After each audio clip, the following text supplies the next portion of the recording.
Hi, welcome to social science പാഠശാല. പണ്ട് ശ്രീനിവാസൻ ഒരു സിനിമയിൽ പറഞ്ഞതുപോലെ കല്യാണം പാലുകാച്ചൽ, പാലുകാച്ചൽ കല്യാണം. ഇതാണ് ഇപ്പോഴത്തെ കേരളത്തിലെ അവസ്ഥ. ഒരു വശത്ത് തീവ്ര വോട്ടർ പട്ടിക പരിഷ്കരണം, മറ്റൊരു വശത്ത് തദ്ദേശ സ്വയംഭരണ തെരഞ്ഞെടുപ്പ്. തദ്ദേശ സ്വയംഭരണ സ്ഥാപനങ്ങളിലേക്കുള്ള വോട്ടെടുപ്പും തീവ്ര വോട്ടർ പട്ടിക പരിഷ്കരണ നടപടികളും തമ്മിൽ കൂടിക്കുഴഞ്ഞ് ഒരു കൺഫ്യൂഷൻ സൃഷ്ടിച്ചിരിക്കുകയാണ്. കൺഫ്യൂഷൻ തീർക്കുവാനായി രണ്ടും ഒന്നല്ല രണ്ടാണ് എന്ന പേരിൽ വീഡിയോകൾ ഇറക്കിക്കൊണ്ടിരിക്കുകയാണ് സംസ്ഥാന തിരഞ്ഞെടുപ്പ് കമ്മീഷൻ. നിയമസഭ, ലോകസഭ തിരഞ്ഞെടുപ്പുകളിലേക്കുള്ള വോട്ടർ പട്ടികയല്ല തദ്ദേശ സ്വയംഭരണ സ്ഥാപനങ്ങളിലേക്ക് നടക്കുന്ന തിരഞ്ഞെടുപ്പിനുള്ള വോട്ടർ പട്ടിക. രണ്ടും രണ്ടാണ്.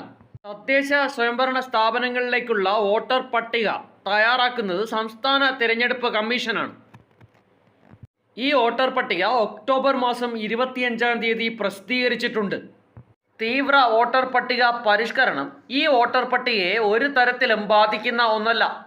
ഇനി നമുക്ക് തീവ്ര വോട്ടർ പട്ടിക പരിഷ്കരണം അഥവാ സ്പെഷ്യൽ ഇൻറ്റൻസീവ് റിവിഷൻ എന്താണ് എന്ന് പരിശോധിക്കാം. 1950 ശേഷം ഏകദേശം 9 തവണ ഇന്ത്യയിൽ സ്പെഷ്യൽ ഇൻറ്റൻസീവ് റിവിഷൻ അഥവാ തീവ്ര വോട്ടർ പട്ടിക പരിഷ്കരണം നടപ്പിലാക്കിയിട്ടുണ്ട്. ഇതിൽ ഉദ്യോഗസ്ഥർ ഓരോ വീട്ടിലും എത്തി വോട്ടർ പട്ടിക വെരിഫൈ ചെയ്യുകയും പുതുക്കുകയും ചെയ്യുന്നു. കൃത്യതയുള്ളതും തെറ്റില്ലാത്തതുമായ വോട്ടർ പട്ടിക പ്രസിദ്ധീകരിക്കുകയാണ് ഇതിലൂടെ തിരഞ്ഞെടുപ്പ് കമ്മീഷൻ ഉദ്ദേശിക്കുന്നത്. 1950 ജനപ്രാതിനിധ്യ നിയമത്തിലെ 21(3) വകുപ്പ് പ്രകാരമാണ് ഈ പ്രക്രിയ ഇന്ത്യയിൽ നടക്കുന്നത്. ഇന്ത്യൻ ഭരണഘടനയുടെ ആർട്ടിക്കിൾ 324 വോട്ടർ പട്ടിക പുതുക്കുന്നതിന് തിരഞ്ഞെടുപ്പ് കമ്മീഷന് അനുവാദം നൽകുന്നുണ്ട്. 2025 പകുതിയോടെ ബീഹാറിലാണ് ഈ വർഷം ആദ്യമായി തീവ്ര വോട്ടർ പട്ടിക പരിഷ്കരണം നടപ്പിലാക്കിയത്. SIRന്റെ 2ാം ഘട്ടമാണ് ഇപ്പോൾ നടക്കുന്നത്. ഇതിൽ കേരളം ഉൾപ്പെടെ 9 സംസ്ഥാനങ്ങൾ ഉൾപ്പെടുന്നുണ്ട്.